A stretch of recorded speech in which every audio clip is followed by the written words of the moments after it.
the plane's taxiing in, and he hears drums. He gets off the plane, goes down the concourse, he hears drums. He picks up his bag, he hears drums. He gets in the cab, he hears drums. He gets to the hotel, the drums are even louder. He asks the guy at the hotel desk, do the drums ever stop? He goes, no, drums never stop. It's very bad when drums stop. Why is it bad? Because of bass solo.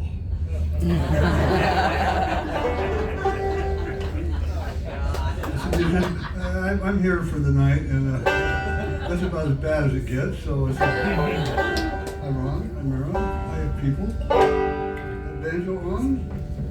A little more monitor, please. And I play the banjo sometimes, like.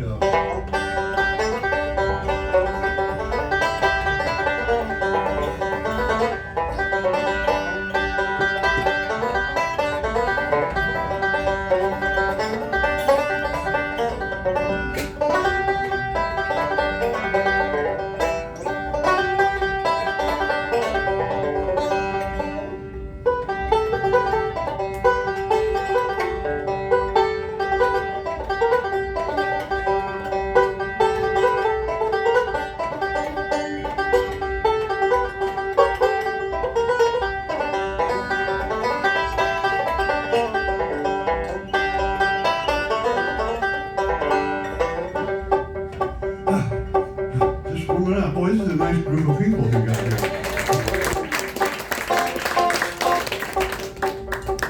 Thompson. The names Thompson are on the seat. Should we wait for them? Okay, we waited. You know, I started playing the banjo in Orange County, California. A lot of you people know that by now.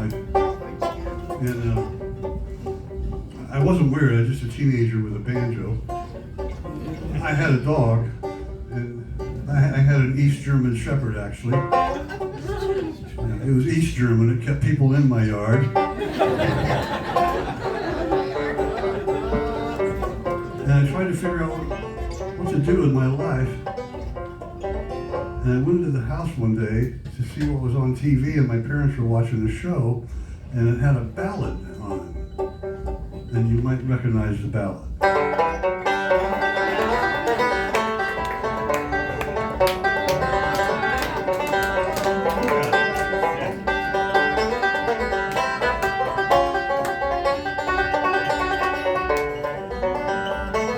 I know you recognize it. You people do that. Let's warm it up a little bit, have a little singing. Help me out, here we go.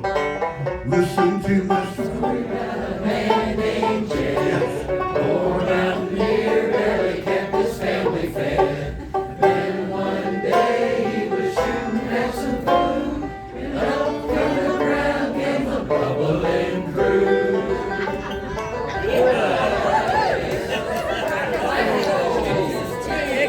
Yeah, black gold, the real kind, not that fracking stuff. You can say that in church on Sunday, though, that word fracking is, it's not bad, you know. It's like, hey, Mary, that's a nice fracking dress you got there. Let's finish it off. Next thing you know, Jed's a millionaire. This is easy. And folks said, Jed, run away from there. Said, California is the place you want to be. So they loaded up the truck and they moved to Beverly.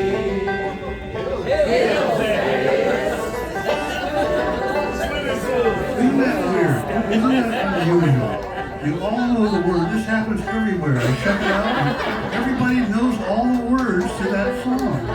They haven't thought of it in 40 years, probably. And you don't know all the national anthem, but you know that. Come on, help me out.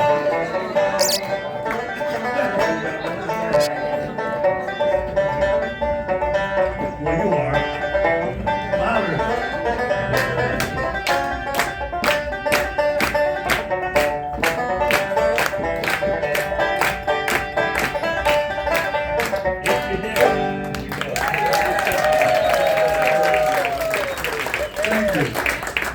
Thank you very much. It's really nice to be in such a in Frank Hicks' place. I don't know, does anybody ever meet Frank Hicks, the guy that owns this place? He started out with a bike shop, fixing motorcycles, 1997. And he found out that if he served beer, more people would show up. And he gave away beer. And then he thought, well, maybe I ought to throw some music in too. And pretty soon he got a club going. And he got another club going. I love telling people that Knuckleheads is the kind of place when you do what I do and you drive up to a place like this the first time, you want to call your agent and go, what have you gotten me into? This is a biker bar. It's like, but after the show, you call your agent and you say, hey, when can you get me back at Knuckleheads? And that happens with a lot of people. Leon Russell, this is one of his favorite places to play. You know Leon Russell, right? Yeah. Leon when the Dirt Band started, we were rehearsing, getting ready to open for Merle Travis at the Ash Grove. And that was really quite a big deal. We'd only been together 5 months, and we're opening for Merle Travis in 1966. And we were rehearsing. Yeah, that's the last time we rehearsed. We were rehearsing, and in came a guy that said, he had a blue suit and his short hair and a tie, and would you all like to sign a record deal? And no, sir, we just signed with Liberty Records. Well, you mind if I listen? And that was Leon Russell. Wow. And he was part of the Wrecking Crew, which is a group of musicians in LA that made like 80% of the records. And he was, Boots Are Made for Walking. He just finished working on This Diamond Ring for Gary Lewis and the Playboys. Yeah, one of those songs we're glad doesn't show up on classic rock radio. And that relationship, I got to know him then, and it was really wonderful because, well, he got to be a star. And he kept the same attitudes, the same mellow kind of guy. And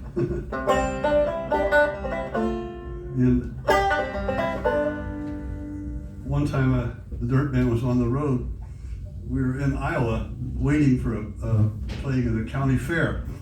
And we all had just one hotel room because we were just hanging out. And the phone in the room rings, and Jeff picks it up and goes, yeah, he's here.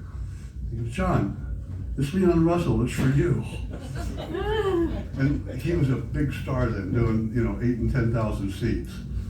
Yeah, Leon, hey, good to hear from you. How you been? Yeah, I'm talking to Leon Russell. I'm a banjo player in the Dirt Band. And I could go, yeah, to those guys.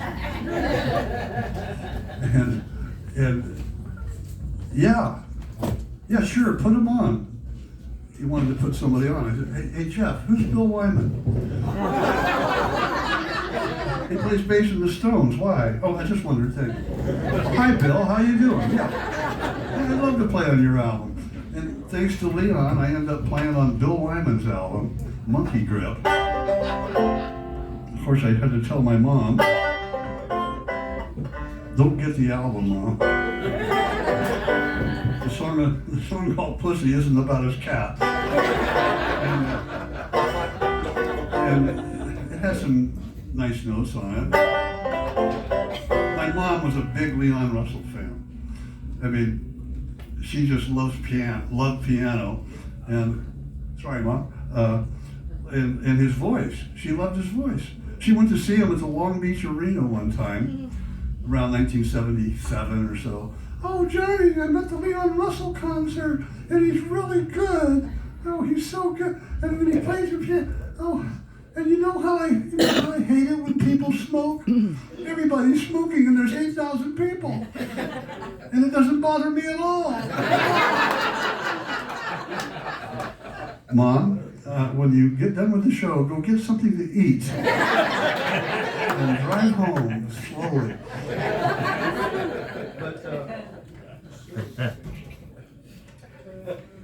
But I'm going to play a song right now that I haven't played this tune for many years. I haven't played it with a bass drum, so I'm going to have to.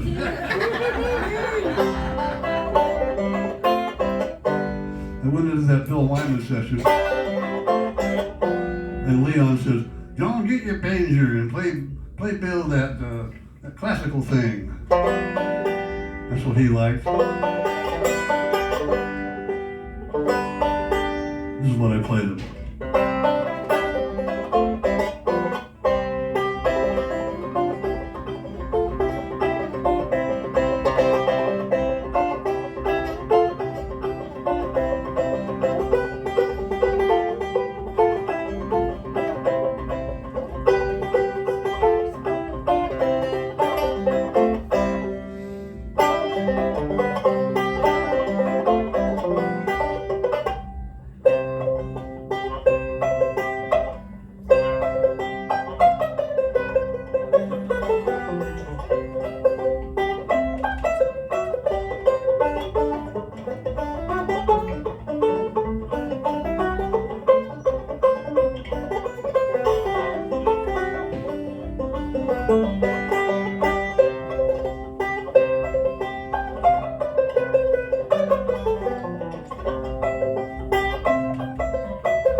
You haven't heard that for a while, have you? I'd like to thank these two people down here. This is Ron and Mara Bolton from Wichita, Kansas. They've seen me do more shows with the Dirt Band and by myself than I have. And thank you guys for all the support. And drinks are on him tonight.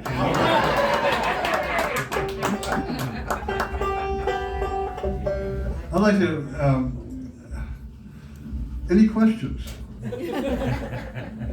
Any questions? Because I'd like to find out, there's a lot of people that sometimes come up after a show and, hey, I was wondering about such and such. So think about it. I'd like to get some questions answered if you have any questions. How many times did you play Cowtown Ballroom? We played Cowtown Ballroom. You all know Cowtown Ballroom. Oh, yeah. And we played let's hear it for Cowtown Ballroom. We played there more than anyone. It's one thing that was really a proud moment for the Dirt Band. Everybody played that place, but we played it, we opened it, and we closed it. We played the last night. And we played there with Steve Martin. We did a live album there. It was really fun. We played it, I don't know, I think 6 or 8 times. And we were going to Kansas City. We're telling our friends in LA, wow, we're going to Kansas City. They go, Kansas City? What's there? Haven't you heard of Cowtown Ballroom? Well, the word got out eventually, and people started going there. It was really cool. I remember Smokey. Anybody remember Smokey? Smokey was the old fire marshal. Old. Huh? Yeah, he was like 55. But we were like 30, and No, we were 28, 25, yeah. And Smokey had a big flashlight, and he had his fire hat on. Our dressing room was in the back, and in this hall that supposed to hold capacity 1,800, would have 2,400 people in it. I mean, it was so crowded they couldn't clap like this, they had to clap like this. So crowded they couldn't laugh ho ho ho, they laughed he he he. UC Fields, 1933. And he goes, the band's hot, make way, the band's coming through, we gotta get the band to the stage. And boy, was that a hot audience. And if you were in it, thank you for being there. If any of you, anybody see the Dirt Band at Cowtown? Three times. 3 times? Yeah. 2 of them with Steve Martin.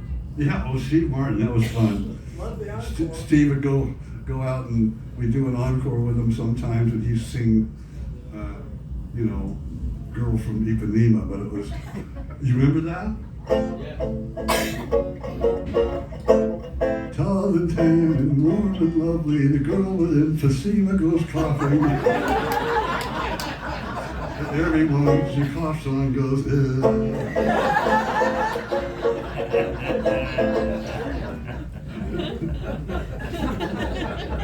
How stupid can you be?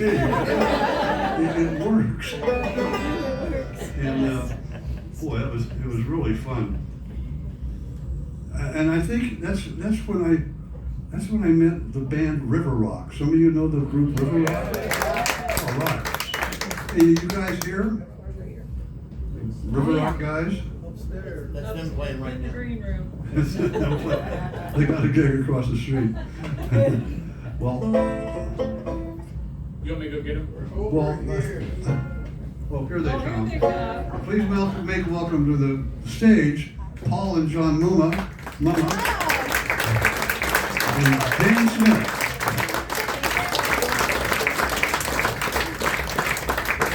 Now, I sat in with this group in 1974. We were playing the Cowtown, and they were down at the, where the Steamboat Arabia Museum is. And by the way, is David Hawley here tonight? If you haven't been to the Steamboat Arabia Museum, you've got to go. It's one of the best things in a town. John Mumma, Paul Mumma. How do you say your name? Mumma?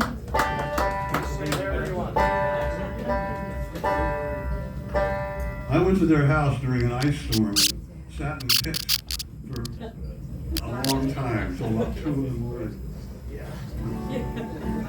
And you guys were playing, what club were you playing? Huck Fins down on the River Key. Anybody go to Huck Finn's? Yeah, that was really something. Huck Finn's. Get it ready there, John. And they looked about like they do now, so it was really weird.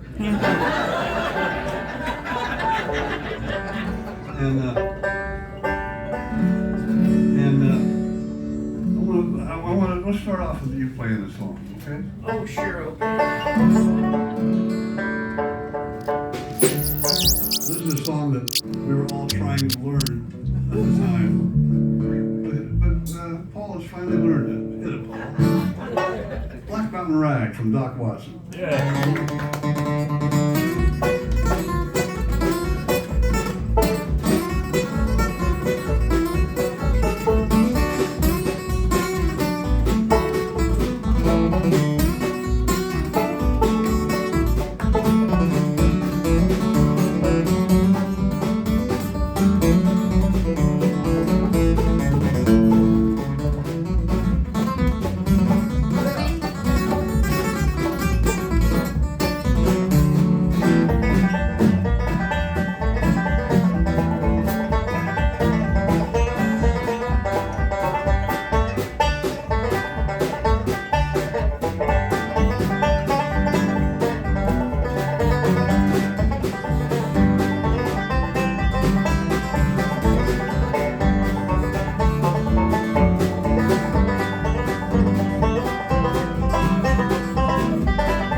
Thank you. You know, it was music like that that got me started. I started playing because of a group from Salem, Missouri called the Dillards. And thank you, Rodney Dillards. I played with him last night in Springfield. And we did a show. Yes, we did. We should have been there. You could have been there? We should have. Yes, you should have. They were there. They're everywhere. They're in my rental car sometimes. But it was really a blast playing with Rodney. Anyway, this is another song that came along around the same time, Earl's Breakdown. This is one that really drove me crazy. From Earl Scruggs. It's on the Circle Be Unbroken album.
Oh, good, it's here. Where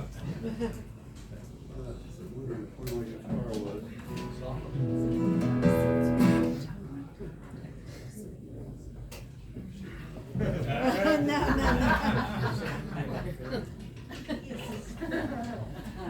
This is hard, this business, you know?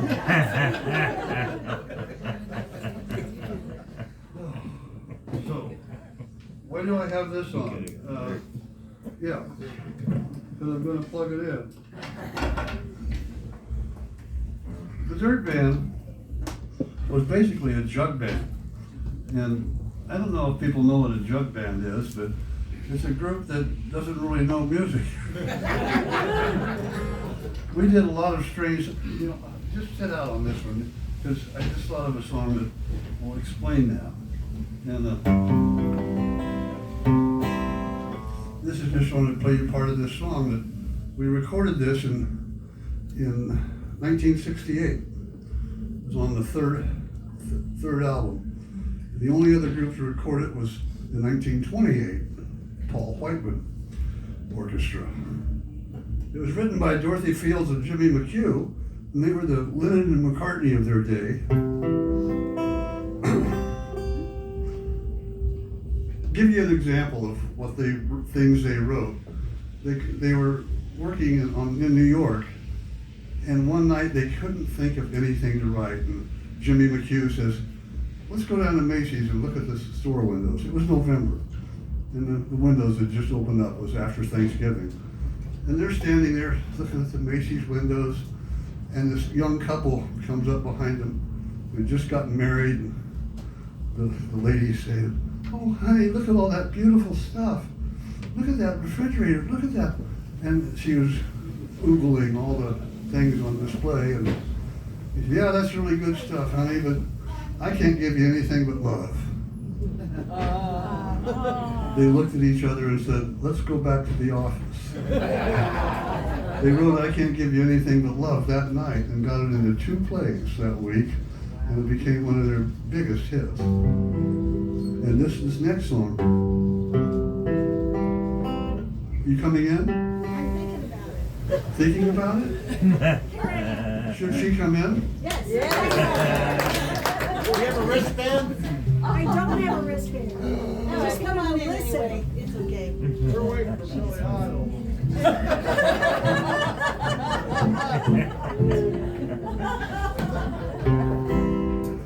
She doesn't know, I don't think. Anyway, this is a song that we recorded that nobody liked, so we quit doing it. So why am I doing it now? Because I think people are smarter.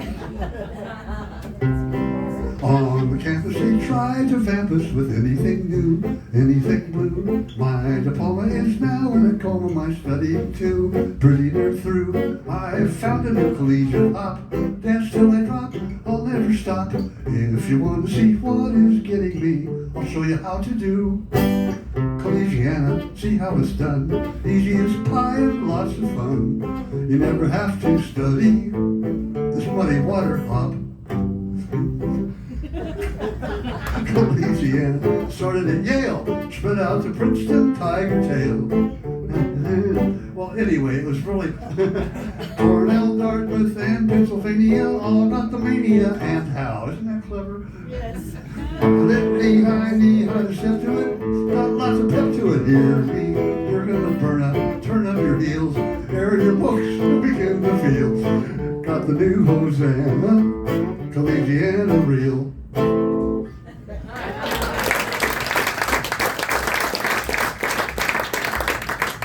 It drove her out. Now let's get to the real stuff. We did an album, our 5th album. Uncle Charlie and his dog Teddy. And, hey, the dog is here. Teddy, how you doing? And it was really, we got Jimmy Ibbotson in the group.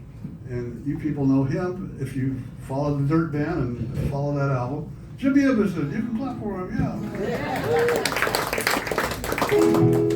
He was a new voice, and he brought a lot of spirit to the Dirt Band, and he and I used to work off of each other a lot.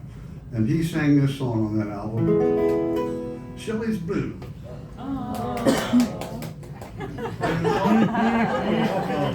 We're going to do a different song right now. If you know it, sing along, and it'll be fine. It'll be nice. I mean, if you sang on the Jed Clampett thing. Oh well. Anyway, ready, boys? You look ready.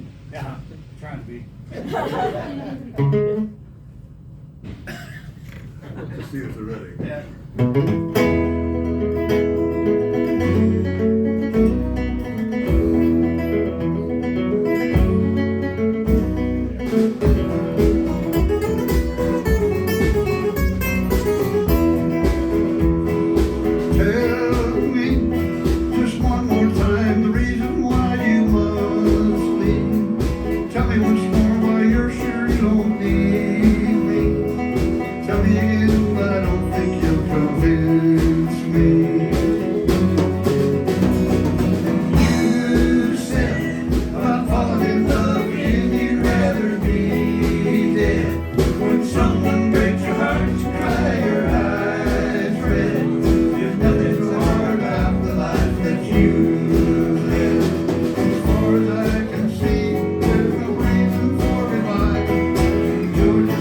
Scared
with that boy that loves you.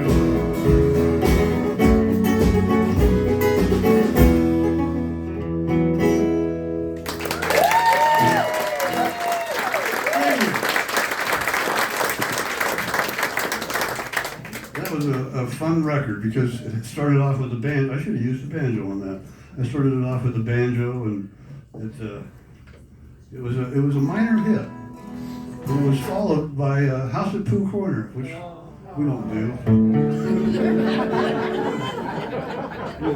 It's too hard, no. Yeah, you don't know House at Pooh Corner, do you? No. Do you? I know the chords. Is that Frank? Yeah. That's Frank, okay. I just wanted to say something to him.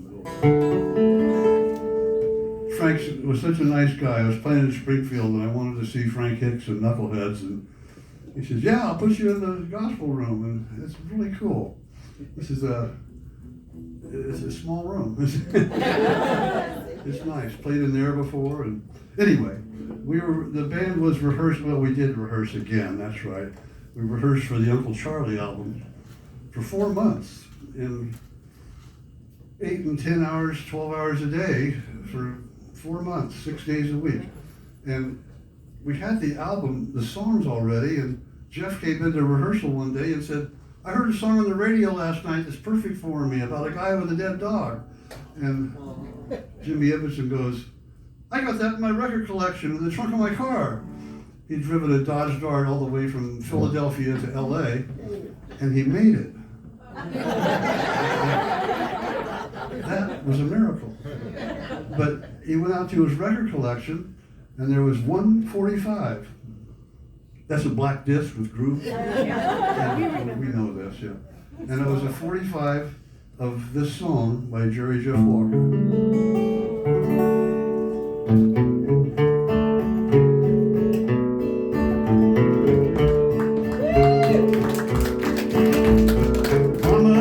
Babies grow up. Wrong Texan, sorry. I knew a man, Bojangles, and he danced for you in worn out shoes, silver hair and a ragged shirt and baggy pants. He did the old soft shoe. Oh, he could jump so high, higher than anybody before horse dance. Then he'd lightly touch down. You know his name, Mr. Bojangles. Mr. Bojangles. Mr. Bojangles. Dance, Paul.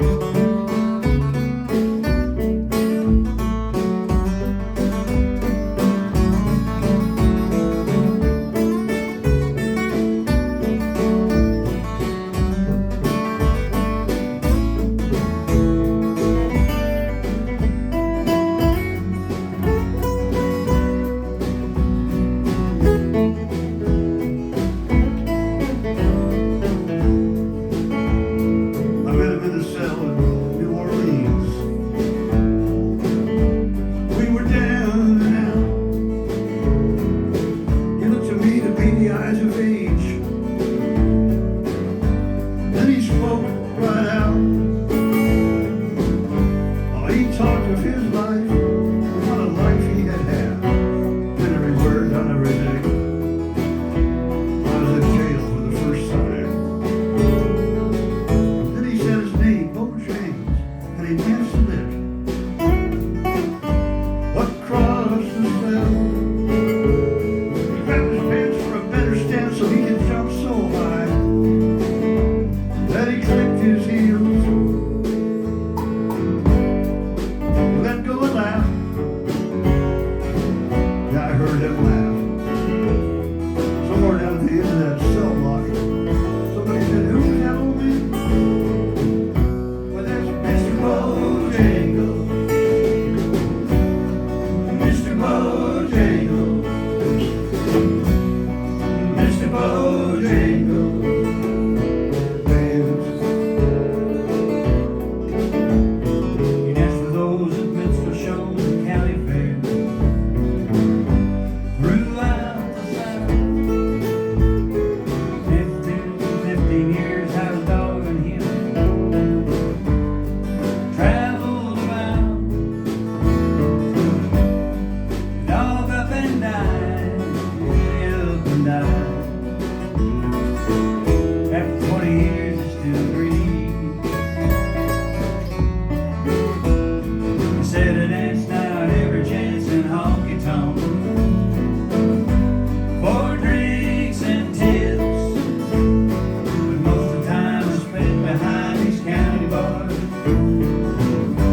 Well,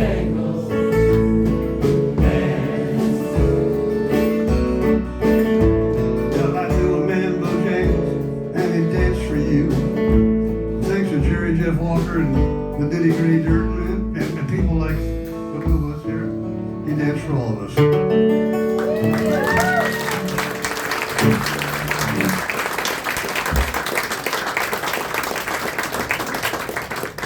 Good job there, John. Oh, thank you. It's really a pleasure to take that song out, and I said, why don't you sing the last two verses? Because you know, you've sung it before, right?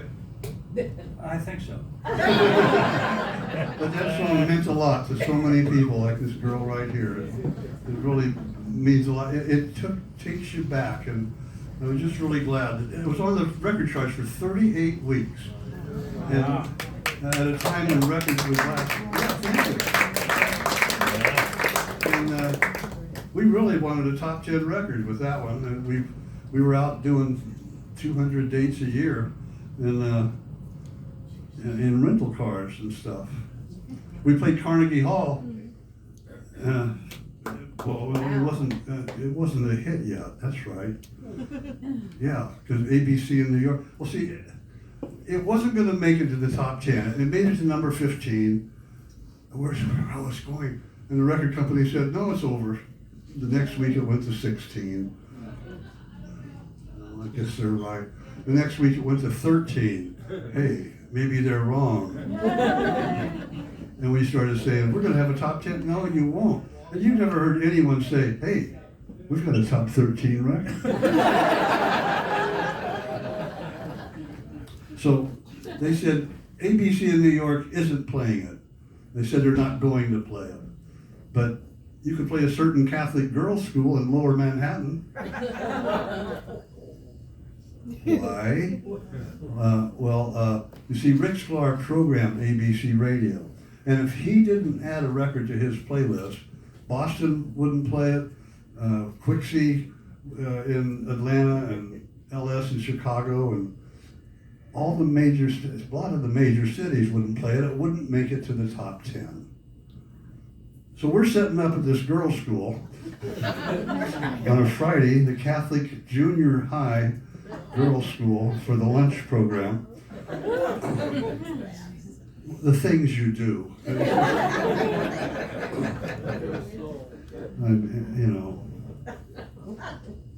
It's weird, you know? A bunch of 7th and 8th grade girls, their tables coming right up to this little stage, and it's like Las Vegas with chocolate milk. The sister walks in and I say, sister, who else has played your lunchtime program for the girls? And I said, oh, we've been very fortunate. This year we've had Paul Simon. Oh, and the Jackson 5, they were here. And Aretha Franklin, and then the first part of the year, John Lennon. What a nice boy. Oh, really? And we have an important show to get ready for. We played it on that Friday morning, just before noon. The following Monday, ABC Radio. Here's a new song by the Nitty Gritty Dirt Band. I knew a man, Bojangles, and he danced for you. And it made it to the top 10.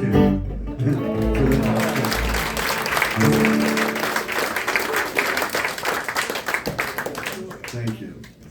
And thank you. Oh, that was weird times then. Any questions? Yeah. I've read that Jerry Jeff was about to give up on music. Jerry Jeff. That became a hit. That's absolutely true. I ran into Jerry Jeff several years later. We've gotten to know him and become friends and stuff. And I ran into him in San Francisco. And it was like one of those things. He's in a coffee shop after midnight, just sitting there. You know, both of our shows are done in separate places. And I sit down, I hadn't seen him in 3 years. He goes, you know, I've been meaning to tell you so. It's like we had just left each other that morning. And he said that when the Dirt Band, I booked this being where he was playing the Main Point Coffee House with David Bromberg. we went to see him, and because we wanted to see Bojangles by the guy that wrote it, and I wanted to tell him we were going to put it out as a single, and he was laying on the floor face down, and after the show, and Bromberg sang it for us, and well, Jerry, we're putting out a single. And he told me that the next day he was driving to Florida. He was going to start selling straw hats and stuff, and ice cream, getting out of the music business. There's only about 20 people at the Main Point that night. He said it was really disappointing. He's pulled over in a rest area right off of I-95 in Virginia. I was pulled over in this rest area, and my buddy, he said, Jerry, wake up, that's your song on the radio. And it was a dirt band, you know, it was like,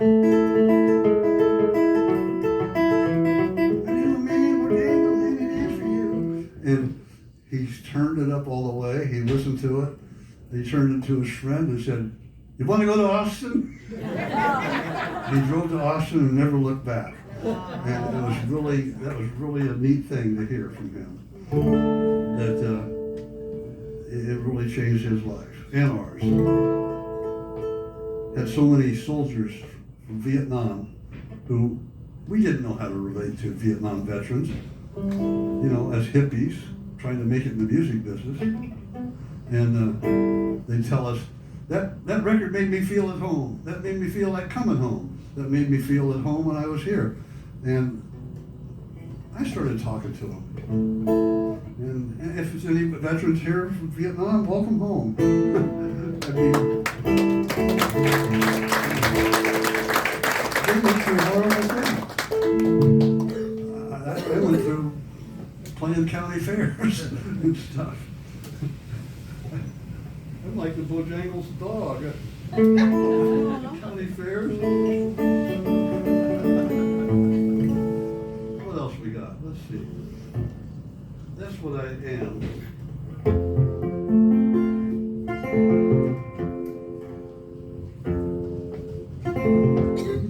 This is a song from the Circle the Unbroken album that Mr. Merle Travis brought us. Key of F, Pilgrim.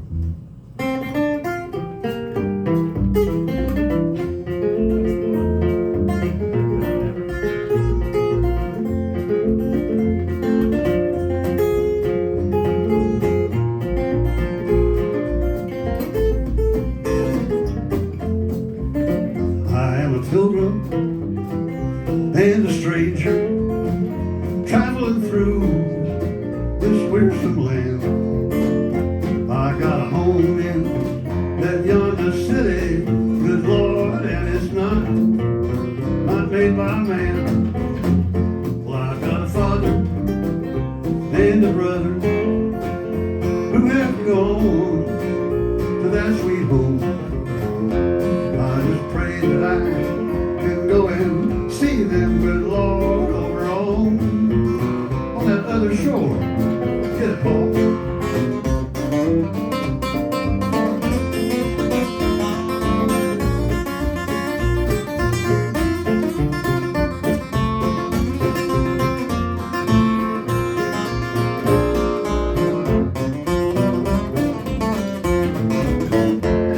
It's really good.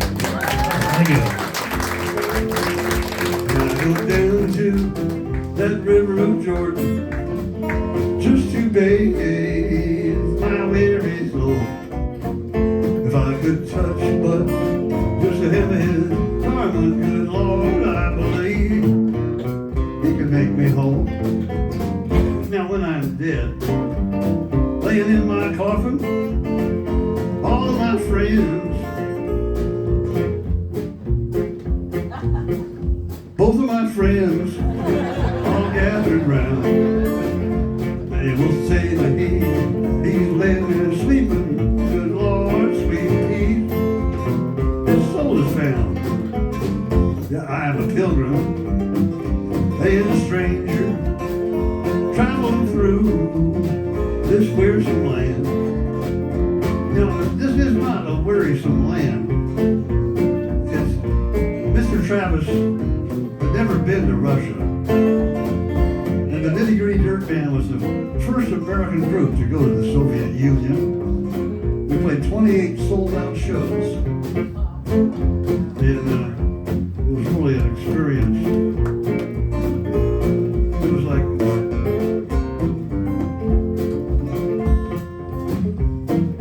I traded a pair of Levi's for a house and a car.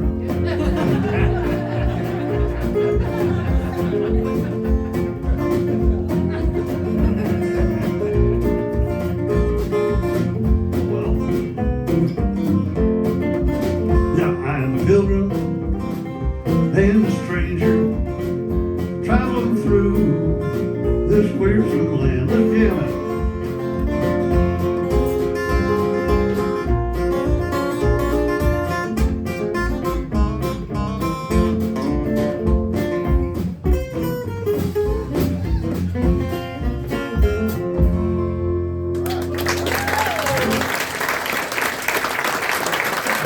Thank you.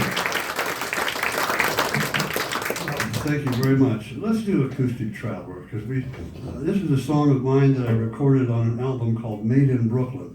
That album was recorded with one microphone, and it was from a few years ago, and got all kinds of great people on it. Andy Guthrie from Railroad Earth, David Bromberg, John Cowell, Steve Martin, John Carter Cash, the Broderick Crawford Dancers, and just wanted to see if you were listening. This is a song that I call Acoustic Traveler. And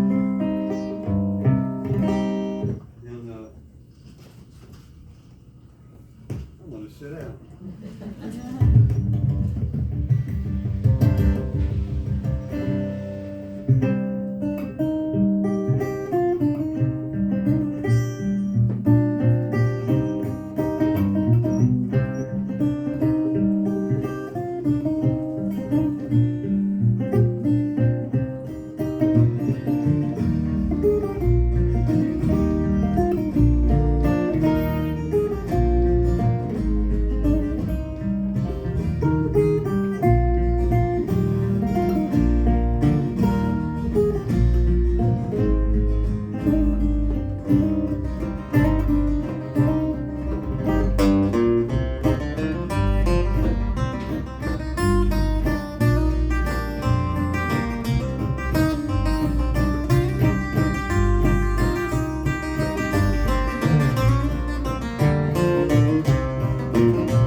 Let's get the washboard out so we can be heard over that. This is another instrumental that is, I just love to play with Mr. Hicks here. I mean, Dan Smith. Whatever your name is. Personal friend of mine, Dan, something. Yeah, I'm not E flat now. This doesn't look like a loud instrument, but it really, never mind. It can be really loud. Somebody tell the Thompsons they missed a fun show. Okay? How you doing? This is a song called Finger Buster.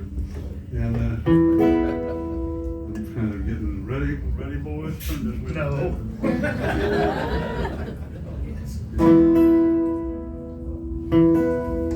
Ready? Yes, sir. This is one that's taken. Okay.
Hey, if you guys, you want to either sit there, or I want to do a song by myself, and you come back in a few minutes, or you just.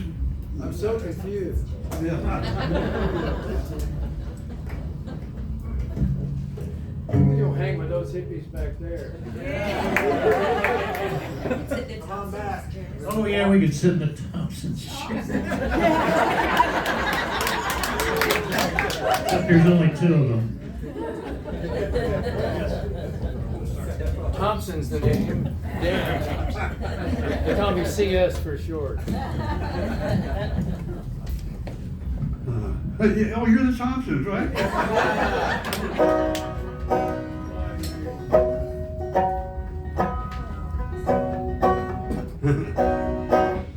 This is a part we rehearsed, actually. We got this down pretty good.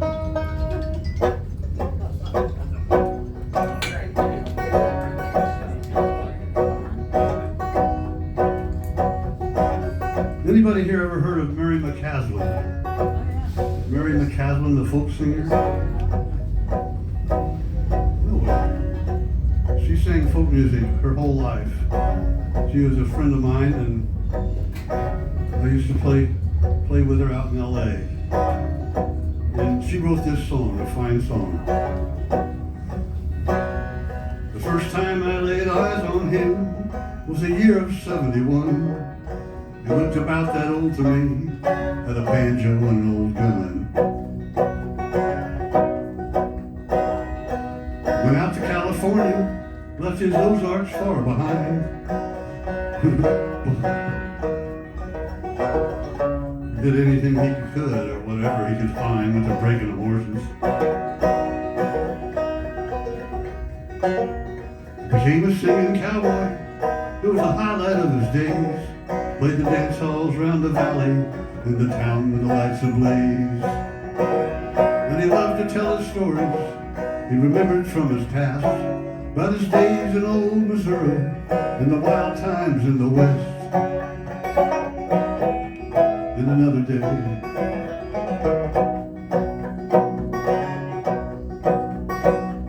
the years passed by and he said goodbye to a time that didn't last. You can hear him telling the young folks how the new days were just too fast. But to some who heard his stories about his time with Jesse James, they said, oh, that's just an old man talking, lost inside his dreams.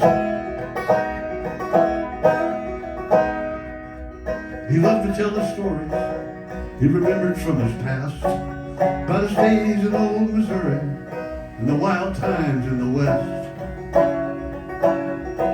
Then another day, he sit out on that back porch, play the Jesse James song.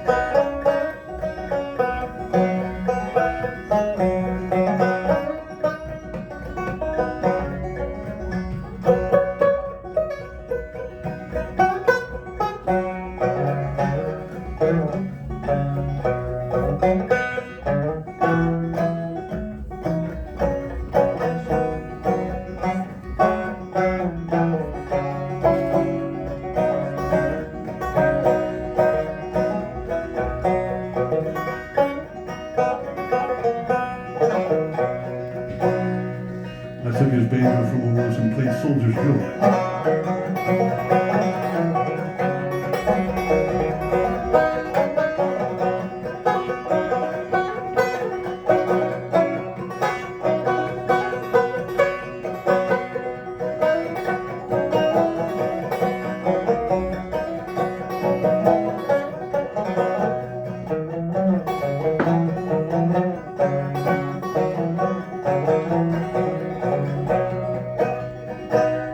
Turkey to straw, John. Okay.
These are pretty good seats.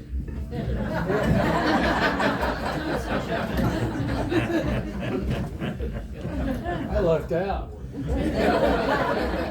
Any questions? Any more questions? I've been flooded with questions, I can see.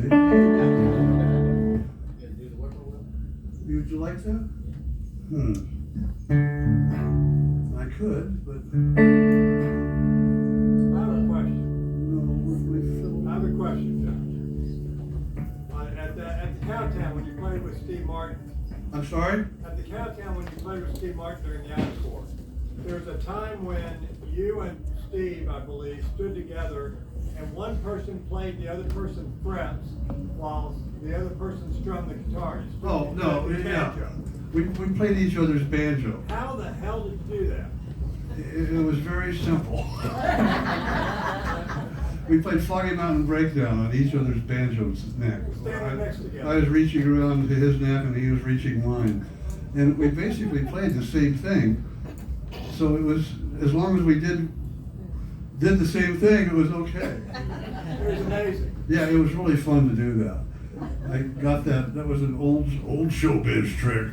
I saw the Dillards do it one time with somebody, and somebody, it was one of those old country things. I appreciate you bringing that memory back. And can you throw him out of here?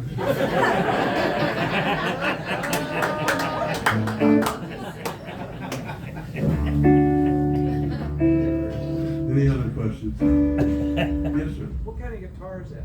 What kind of guitar is Is that a this? national steel? It's none of your business.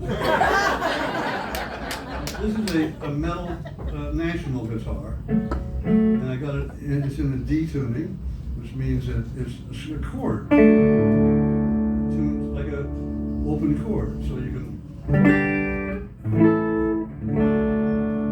You don't have to know anything. This land is short.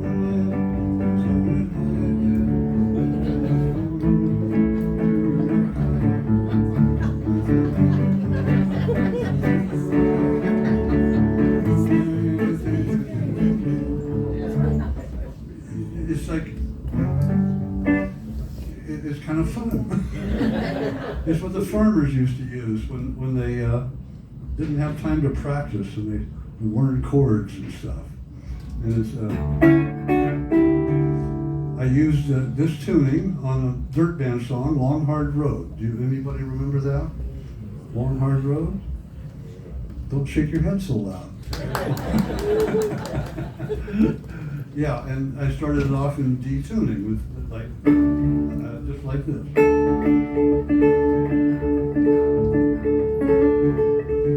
Jimmy started singing. Way back in my memory, there's a scene that I recall.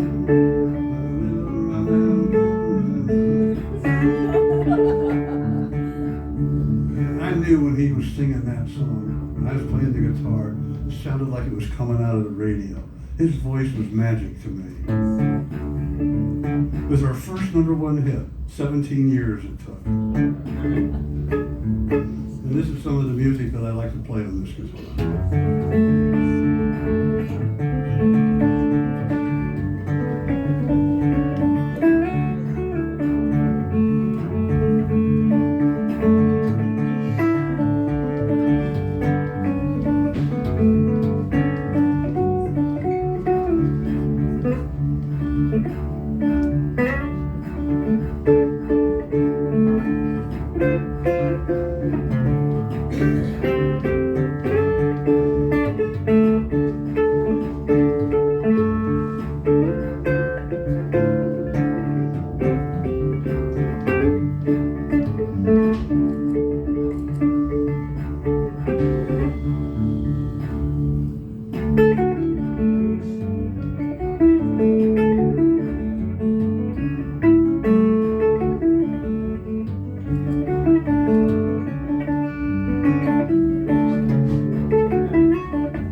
basic banjo thing, the right hand is just doing thumb, index, thumb, middle. If you're learning guitar, go home and practice that. Thumb, index, thumb, middle, thumb, index, and then change the strings you're in.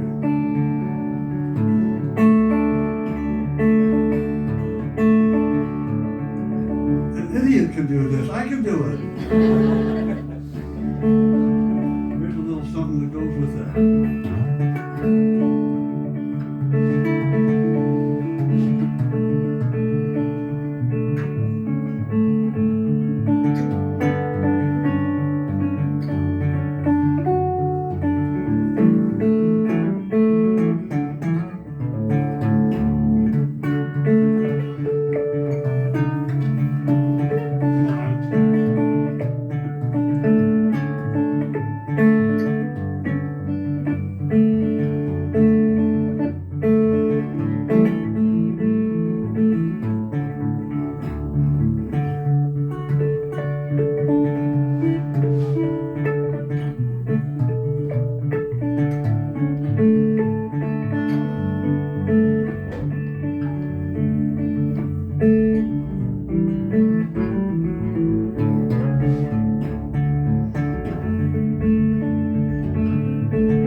I couldn't do Whippoorwill with that music and stuff.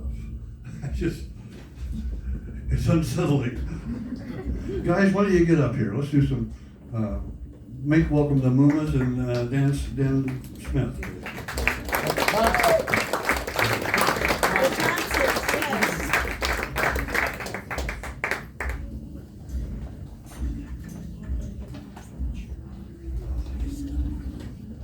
You know, the Circle Be Unbroken album is one of the most,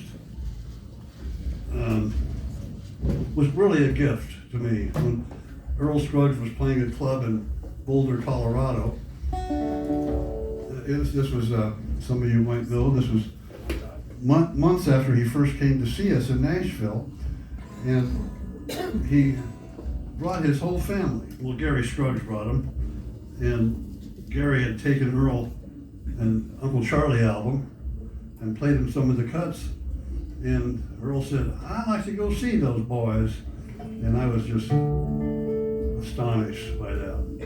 And 6 months later, he's playing in Boulder, Colorado, and I'm living in Colorado, and I went to ask him, "Earl, would you play with the Nitty Gritty Dirt Band on a record?" And he said, "I'd be proud to."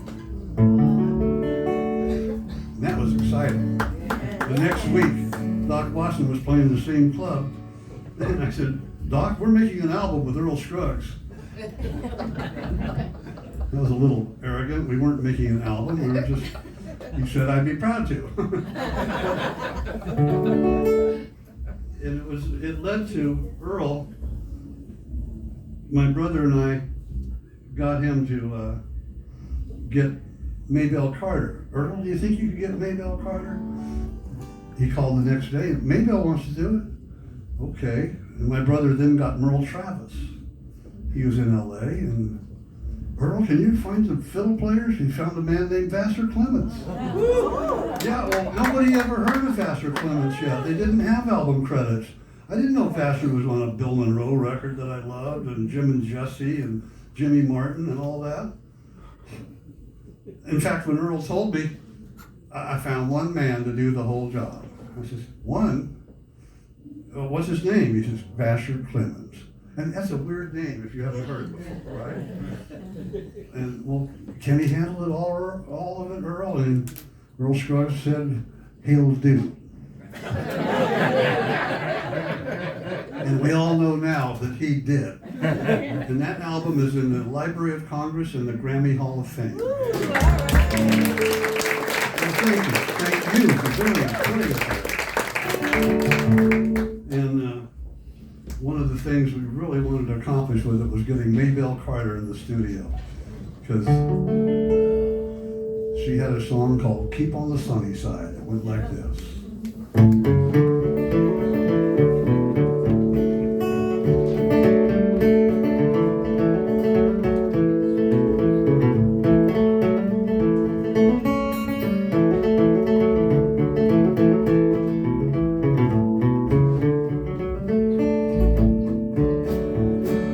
There's a dark and a troubled side of life. There's a bright and sunny side too. Though we meet with the darkness and strife, may the sunny side always come to you. Keep on the sunny side, always on the sunny side. Keep on the sunny side of life. It will help us every day. It will brighten all our way if we keep on the sunny side of life. Let's pick.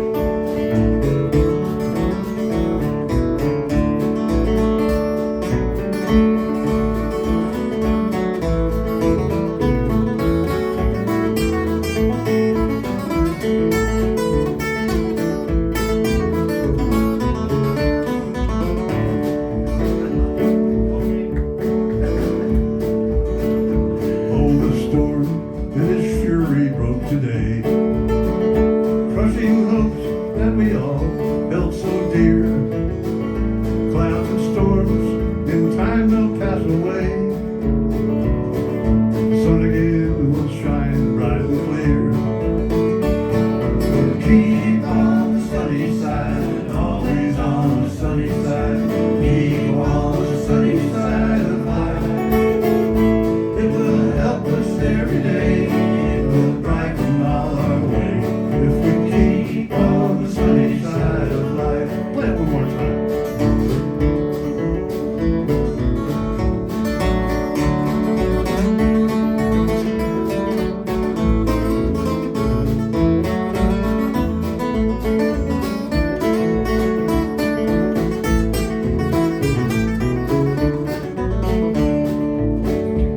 I think you know it now. Help us out. Here we go. Keep on the sunny side, always on the sunny side. Keep on the sunny side of life. It will help us every day. It will brighten all our way. Keep on the sunny side of life. Yeah. Keep on the sunny side of life.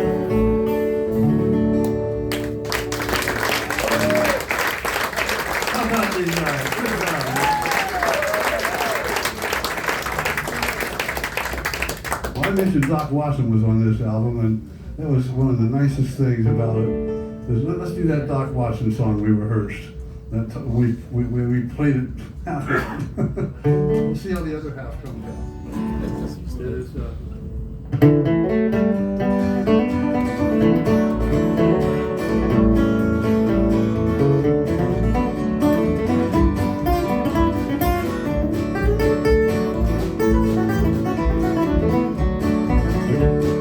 way out of town, fooling around, took me to the jail.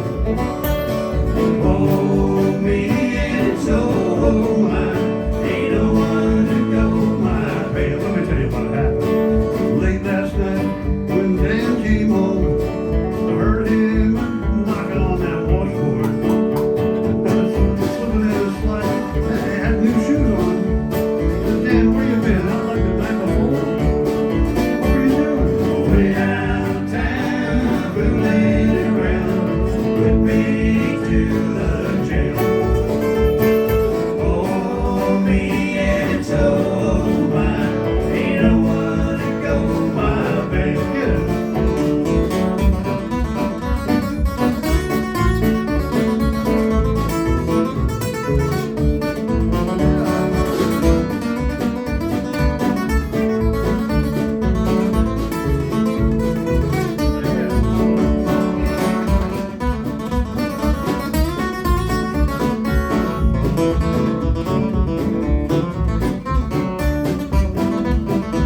this whole world, and gonna take my foot to my grave. Way downtown, fooling around, took me to the jail. Hold me and so mine, ain't no one to go my way.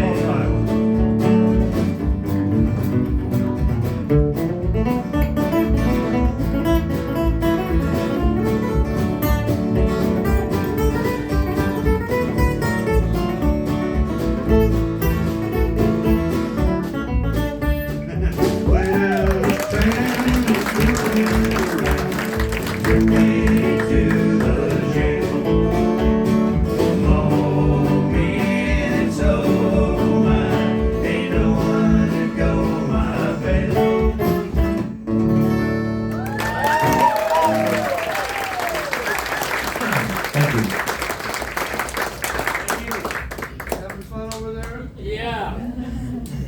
Really weird. I feel like these are the people that have the cheap seats or something. Best seats in Good town. Thompson seats. Well, Real fans. any questions? They did play good stuff. Yes, sir. I always heard, you played on the King Tut. That's it louder, please. I always heard you played on the King Tut record. And if you did, You heard about the King Tut record? yeah, if you played on it, you should have got extra billing. And which dancer were you on Saturday Night Live?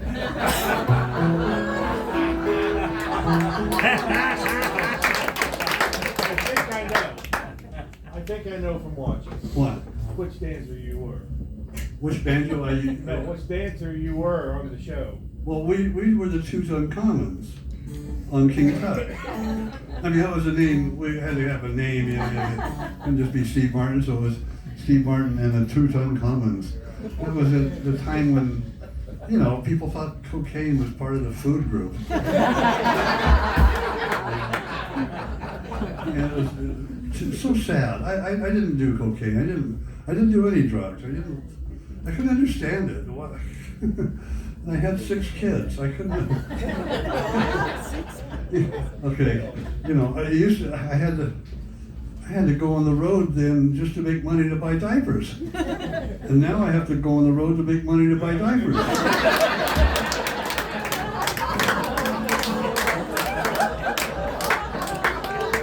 No, I don't.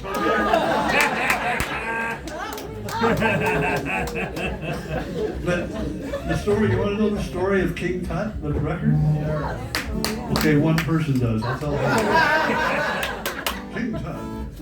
Steve came out to the Dorothy Chandler Pavilion where the Dirt Band was playing, and it's a beautiful hall, downtown LA. And he comes into the dressing room and says, I got this new song. You go, King Tut. What? Yeah, and you go, Tut, Tut, and it worked it out, and the bass would go doom, doom, doom, doom, doom, doom, doom. And we worked it up in the dressing room. We went out on stage and did it, and it blew the roof off. It was just really killer, the first time.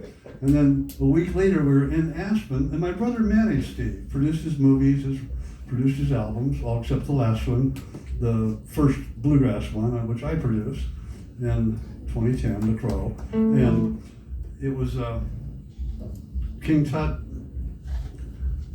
We did it in one day, 7 hours. It was starting to finish, mixing. And Bill called the record company, Warner Brothers, and said, I got this new single by Steve Martin, because he was on Warner Brothers. Oh, we're not putting out a comedy record. Comedy records won't be hits. So that really incensed my brother. So he made like 20 acetates, which is, back then you would make an acetate, it was a type of plastic, you know, and it would play about 25 times, and then it would just get terrible. And he sent it to about 20 stations. He sent it to the principal stations. And Steve was hot. And so they played it. And by week 2, it was charting like at 19 and 12 and 22. And they're calling the record company. How many records of King Tut did you sell? What? We don't have a... How many King Tut records did... They finally third week they had to put a record together and put it out, and it sold 1.5 million units. And it was number 2 on Billboard. It should have been number 1, but they didn't want to put a comedy record as number 1. But King Tut was really a fun thing. We did Saturday Night Live with Steve, and that was a fun thing. People often ask, "Hey, is Steve Martin funny?" Well, he's not like. He sometimes is cracking a joke or two. Hey, did you hear this? Blah, blah, blah, blah. But it's funny in a different way. It works on a different plane. When I was producing his album, The Crow, I said, "Steve, you got to count this song off because you're starting with the first note." He goes, "Okay, everybody ready? Here we go. 1, 2, 3, 4." And I thought, "No, Steve, do it again. You have to leave the last number out. Because you're in a recording studio, you don't say the last number because of echo and stuff." He goes, "Okay, I get it. Everybody ready? 1, 2, 4. That's what all the musicians did. Nobody could start it, they were all laughing. And he thought of that like in a split second. You know?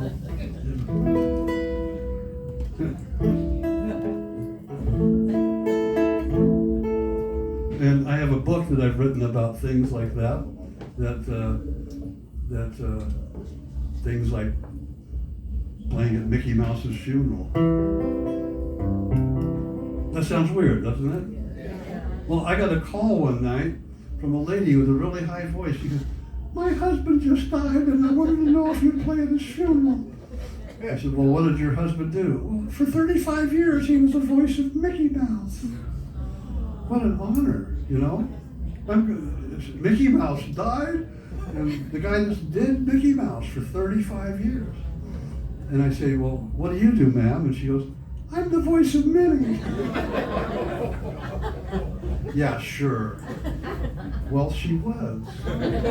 She auditioned for Minnie about 30 years previously. They needed a new Minnie, and Wayne Allwine approved her. And they got married 6 months later. Disney wouldn't let them say they were married because they didn't want to take a chance they'd get divorced. Mickey and Minnie get divorced. It'd be everywhere. But they didn't talk about it. It was one of the sweetest couples. And so there I was at Forest Lawn doing a set in front of a bunch of people. Well, there's about 100. They weren't all people. It was the Disney employees, you know, the voice characters, Pluto and Goofy and Donald and Fairy Godmother. They were all out there. And standing next to Wayne's coffin, right there, Mickey's coffin, and playing banjo and guitar. And she hands me his guitar after about 20 minutes and goes, "It's time for the song."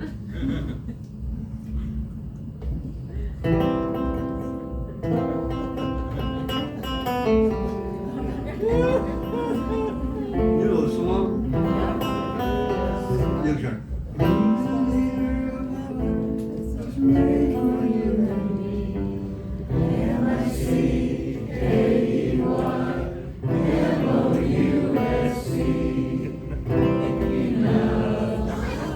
Now see, here's where it got really weird. It wasn't just anybody that said Donald Duck. It was Donald Duck. I was...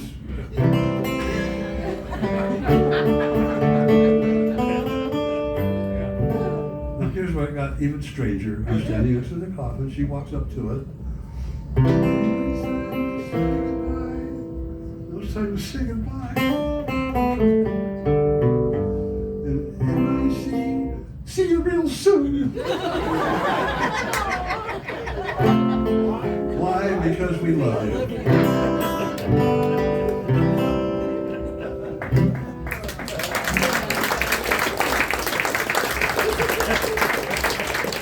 Now, I thank you people for putting me there because Wayne was a big, well, he liked my solo stuff, and he had dirt band records, and he had the Circle album, and it's just really weird that this kid, me, and Steve too, that we started in Orange County, California, and working in the magic shop in Disneyland, 17, 18, 19 years old, and have done what we've done. I've always wanted to be a troubadour back then. I heard that sitting in the railroad station, got a ticket for my destination. You know, I heard that Simon and Garfunkel song. Boy, that sounds good. Sitting in the railroad station, got a ticket for my destination.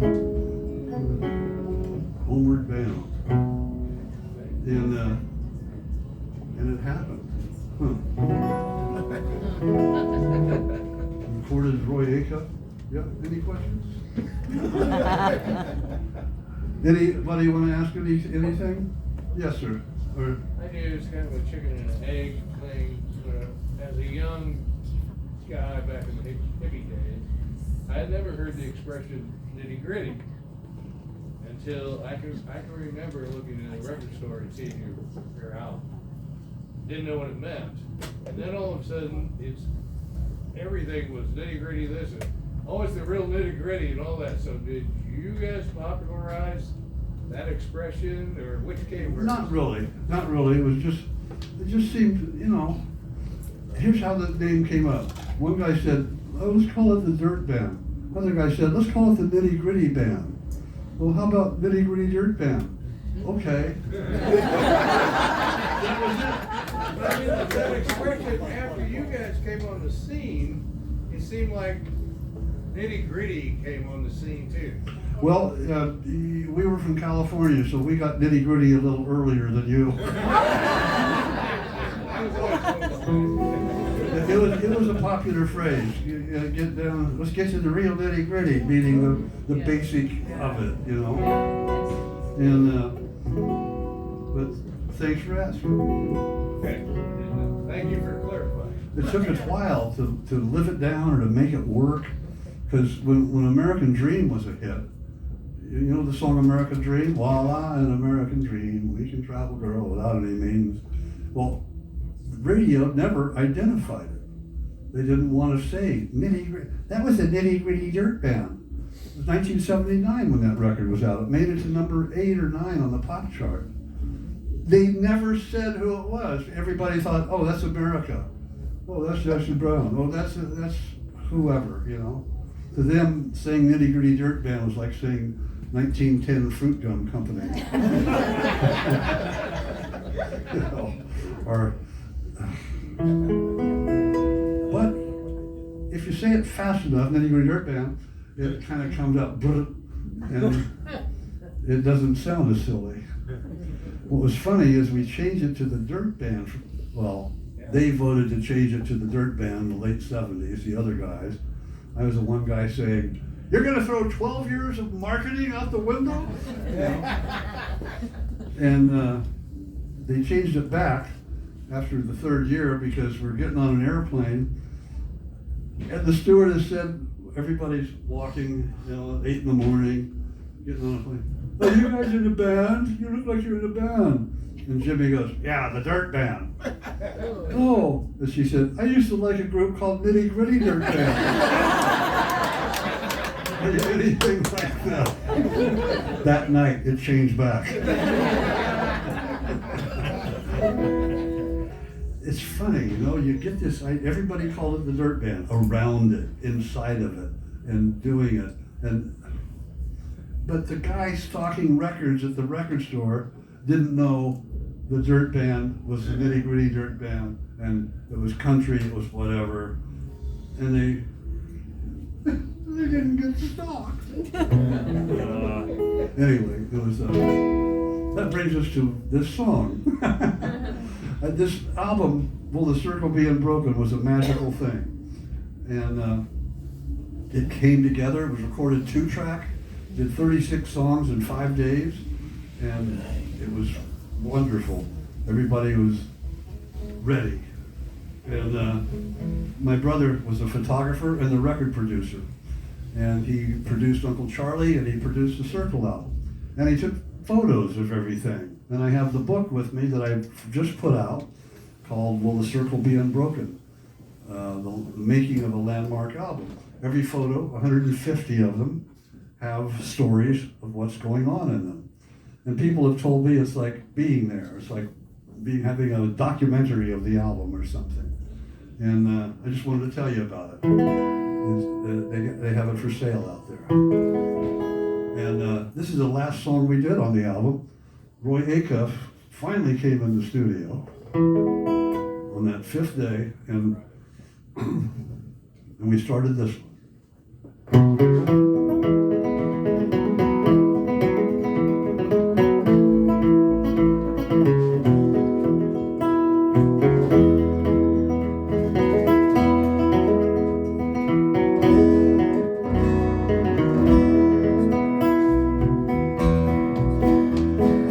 Standing by my window on a cold and cloudy day, when I saw that hearse come rolling for to take my mother away.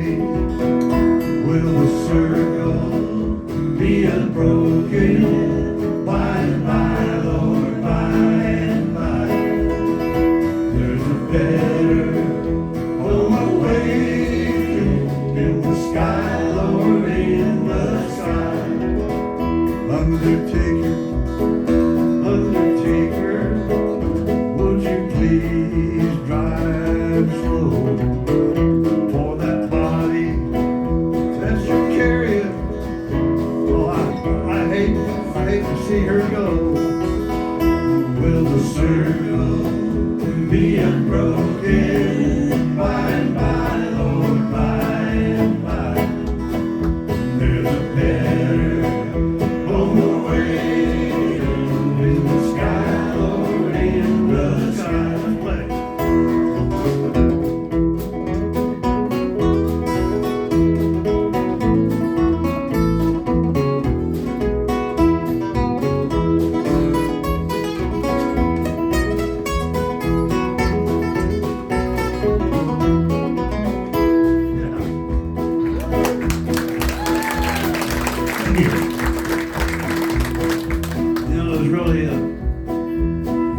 Strange to be singing a song. I just found this out when I was doing this book. The first recording of Circle was in 1915 by a British, like operatic kind of singer, and his name was William Mceuen, my brother's name. And I think that's freaky.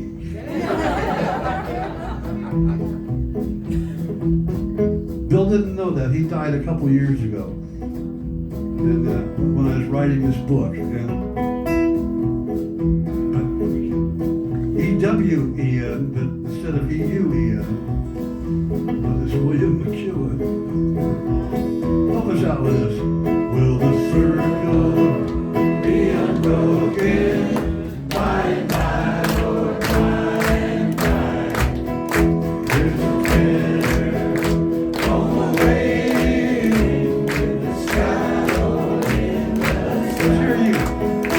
Will the circle be unbroken by and by, Lord, by and by?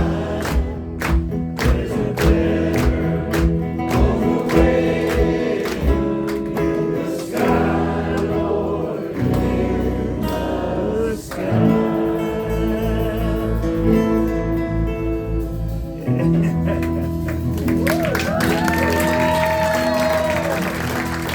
Thank you all very much. John and Paul Louie and Dan Smith. And I had a great time playing for you.